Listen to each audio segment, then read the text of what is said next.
Okay, let's start with present indefinite tense. First of all, we will recognize how a sentence in Urdu can be of present indefinite. Its recognition is यानी पहचान इसकी क्या है. Sentence ends with ता है, ती है, ते हो वगैरह. फॉर एग्जाम्पल, मैं एक किताब पढ़ती हूँ, वो अपनी किताब पढ़ता है. ती हूँ, ता है.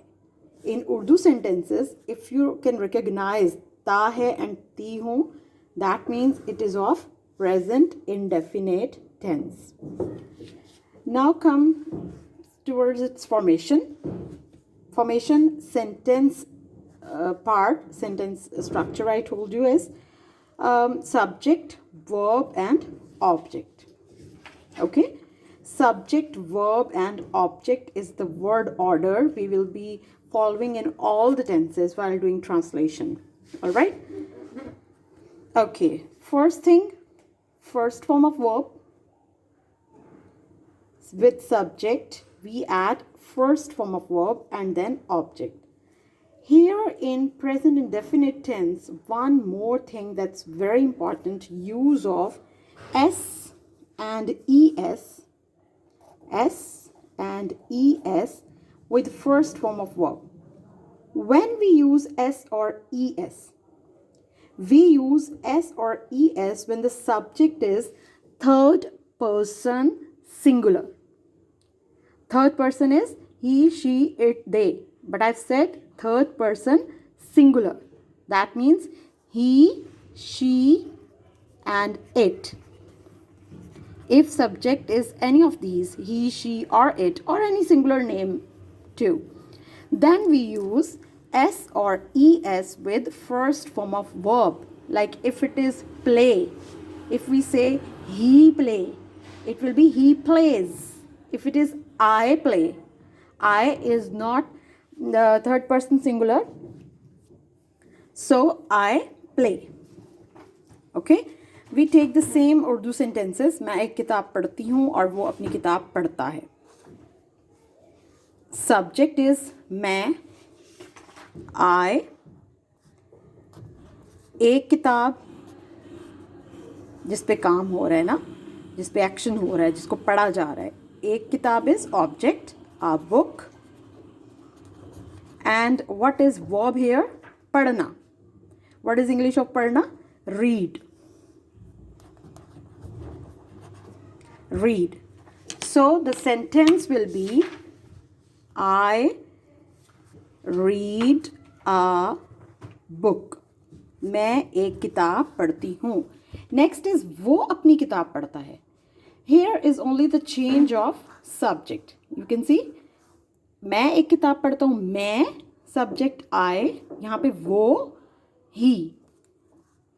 He read a book. According to sentence structure, we see that he read a book. But I told you that if it is third person singular, he, she, or it, we do what? We use S or ES with first form of verb. With read, we will use S.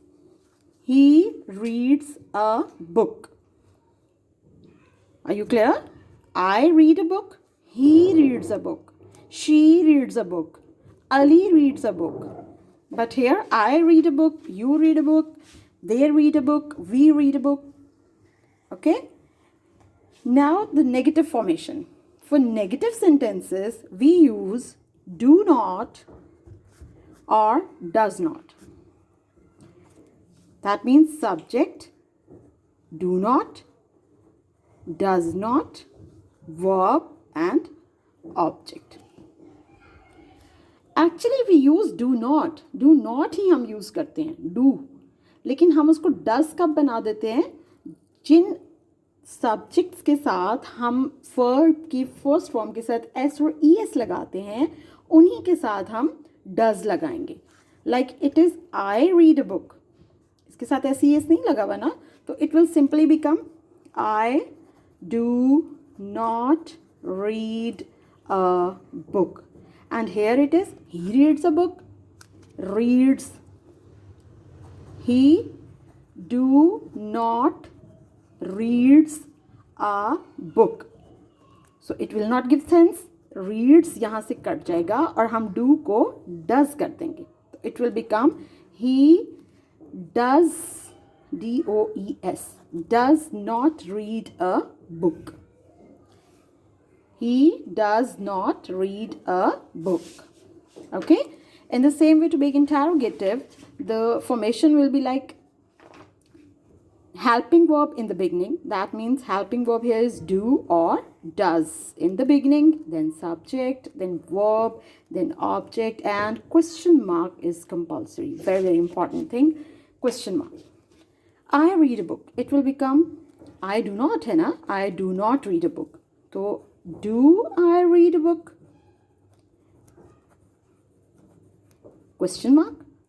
And he does not read a book. Does he read a book?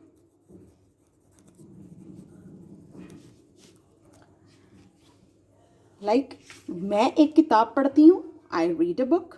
मैं एक किताब नहीं पढ़ती हूँ. I do not read a book. क्या मैं एक किताब पढ़ती हूँ? Do I read a book? In the same way, वो अपनी किताब पढ़ता है. He reads his book.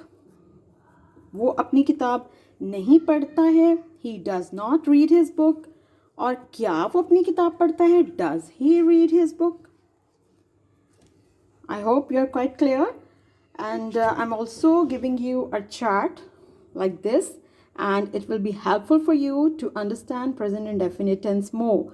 Like positive sentences, that is interrogative or simple. मैं सोता हूँ, I sleep. मैं सोता नहीं हूँ, I do not sleep. क्या मैं सोता हूँ? Do I sleep? In the same way, we sleep, you sleep, he sleeps, she sleeps, Aslam sleeps, they sleep. And use of do not and does not and do and does in the beginning.